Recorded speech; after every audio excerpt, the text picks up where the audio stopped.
ఠాకరేతో పొత్తు పెట్టుకున్నారు. అతన్ని కొన్ని నియోజకవర్గాల దగ్గర పట్టుంది కానీ రాష్ట్రం అంతా విస్తరించుకోలేకపోయాడు రాజధాని. కాబట్టి ఇప్పుడు ఇతను సెంటిమెంట్లు కొన్ని ప్రయోగించాడు ఉద్దోదాకా.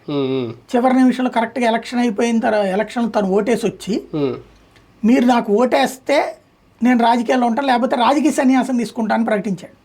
అంటే మరాఠా సెంటిమెంట్ వాడాడు. అట్లాగే శరద్ పవార్ ఇది నా చివరి అవకాశం అని పెట్టాడు. కాబట్టి ఇద్దరు మరాఠా యోధుల యొక్క చివరి అవకాశపు సెంటిమెంట్ ఫీలింగ్ ఎలా ఉంటది అనేది బీజేపీ ఇంకా అర్థం కావట్లేదు. ఇంకా పరీక్షనా 23 వరకు బీజేపీకి? అంతే. ఎగ్జిట్ పోల్స్ మీద ఏమి మనం 23వ తారీఖు మధ్యాహ్నం దాకా నాకైతే కన్ఫ్యూజన్ ఉంది. ఎందుకంటే నేను అక్కడికి వెళ్ళిన కొంతమంది నాయకులతో మాట్లాడాను, కాంగ్రెస్ బీజేపీ నాయకులతో. వాళ్ళు చెప్తున్నది ఇద్దరు కూడా ఓ పక్కన కాన్ఫిడెంట్ చెప్తూనే గొంతులో కొంత స్లాష్ ఉంది. రెండవది ఇద్దరు కూడా టైట్ ఫైట్ అనే చెప్తున్నారు. టైట్ ఫైట్ అయినప్పుడు ఎప్పుడు కూడా కొంత కన్ఫ్యూజన్ ఉంటుంది అనమాట. జార్ఖండ్ విషయంలో అయినా క్లియర్గా ఉందా బీజేపీకి? అంటే ఎగ్జిట్ పోల్స్ అక్కడ కూడా పాజిటివ్గా ఉండదు. అవునంటే 4 ఏమో వీళ్ళకి 3 ఏమో ఇదని ఉంది. కాబట్టి చూడాలి.